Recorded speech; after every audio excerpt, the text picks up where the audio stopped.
Research settings. Research settings can vary a lot depending upon the research question, participants, techniques required, and cost. We'll consider two broad categories of research setting, the field and the laboratory. Certain types of animal behavior research are done in the field, like this one here looking at communication gestures in chimpanzees in Uganda. There are famous case studies of apes in captivity who are taught to use gestures and symbols to communicate with humans. This study wanted to see if this also happens between chimpanzees in the wild. Of course, in order to study this phenomenon, it's necessary to go there and observe them in their natural environment. You can find humans in all habitable spaces on Earth, and even some of the uninhabitable ones. Consider research on the effects of low gravity on astronauts. So field research in humans can happen in all sorts of weird and wonderful locations. This delightful study from the 1970s used shopping malls as a research setting to determine if a short-term boost in mood altered helping behavior. Participants were adults making calls from public payphones, and for half of the participants, there was a dime left in the coin slot. The other half got nothing. Only those that checked the coin slot were used. A Confederate watched nearby until the call was done, then walked in the same direction as the participant and dropped an envelope full of papers. The dependent measure was whether or not they stopped to help, and those that got the boost in mood from the unexpected dime were much more likely. This study involved a lot of concealed observation and little control over conditions in the shopping mall, so these experimental field studies are not common. What's more common in field research in humans is observation of behaviors in public places without interacting with the participants. Like this study on pace of life in different countries, which was fastest in Switzerland and slowest in Mexico. One of the main measures taken was walking speed, which was collected from a distance. David Rosenhan's famous study with his pseudopatients could be considered a field study. He was interested in diagnosis, but he didn't simply observe from a public place like the previous studies. His pseudopatients were Confederates who falsely reported hearing voices, and all ended up admitted to hospital. So is this really field research? Given that diagnosis of mental illness happens in a medical setting, observing the behavior of mental health providers is best done in this setting. So this is an unusual field study where Confederates and deception were used.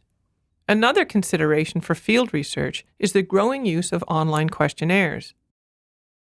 If a participant decides to complete the survey, the researcher has no control whatsoever over the environment where the data is collected. Test yourself. What are some advantages and disadvantages in using a field setting to study behavior? Most people picture a laboratory as a space for specialized equipment, operated by highly trained people. This is almost always the case for the physical sciences, like chemistry and physics, and life sciences, like biology and neuroscience. However, many psychologists can get all of the data they need with some participants, software, and a quiet place to click on a keyboard.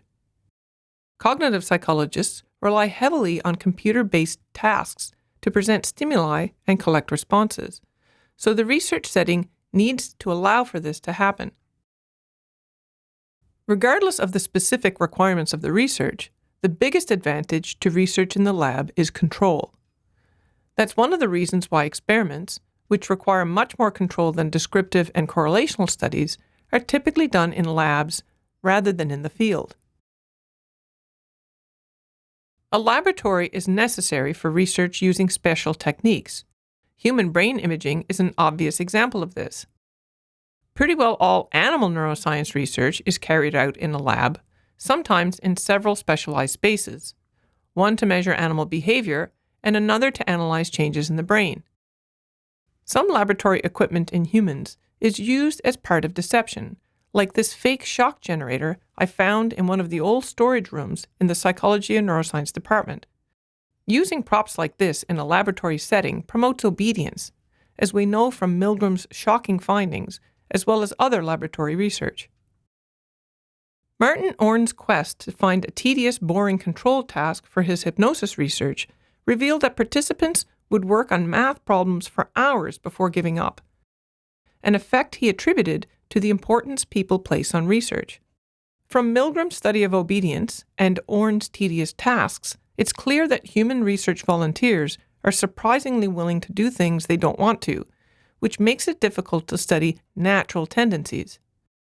Researchers have come up with interesting ways to study natural behavior in a laboratory setting. Let's consider this famous example.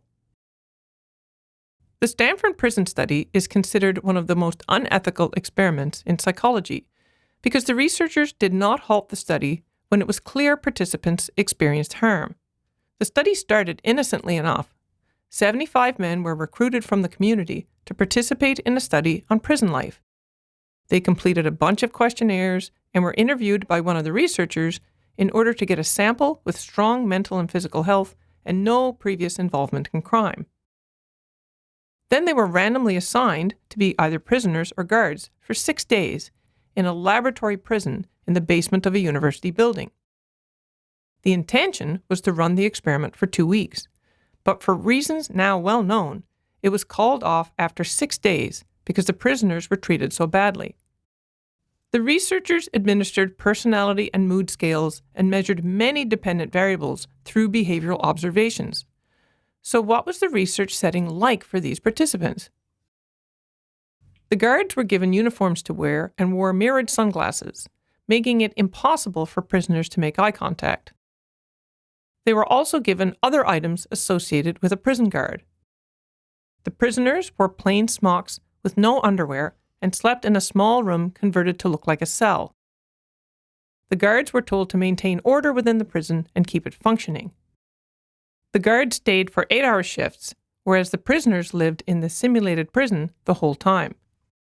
Initially, prisoners and guards got along fine, but things deteriorated very quickly to the point where the guards abused the prisoners, some of whom had real emotional breakdowns. What was it about this lab setting that promoted this type of behavior from the guards? They knew they were role-playing. The researchers told them so from the outset. One major contributing factor was that the researchers allowed the experiment to continue, even though participants experienced real harm. The ethical conduct of the researcher is also part of the research setting, and it can have a huge effect on behavior, as shown by this study and others, like Milgram's study of obedience. Test yourself. What are some advantages and disadvantages in using a laboratory setting to study behavior? Research settings must be carefully chosen to meet the needs of the research question, but they must also consider the welfare of the participants.